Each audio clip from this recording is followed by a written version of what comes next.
আসসালামু আলাইকুম রহমতুল্লাহ। সম্মানিত বন্ধুগণ, আমরা এই মুহূর্তে আছি বিশাল এক ওলামায়ে কেরামদের ইসলামী মহাসম্মেলন। এটা অবস্থিত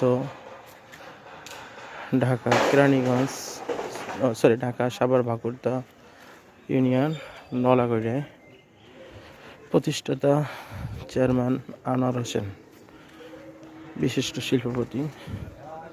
এখানে বিশাল বড় একটা প্রতিষ্ঠান করছে। আমরা আসলে এত সুন্দর একটা প্রতিষ্ঠান করছে না দেখলেই বুঝতে পারবো না। এই যে মাদ্রাসার মসজিদটা এখানে, এবং বিশাল বড় একটা মাদ্রাসা। মাদ্রাসাটা ভিতর থেকে আপনাদের দেখাবো। তো এখানে আগামী 26-27 বৃহস্পতি শুক্রবারে বিশাল বড় মহাসম্মেলন। অনেক ওলামায়ে কেরামরা আসবে এখানে, আপনাদেরকে সকলকে আমন্ত্রিত।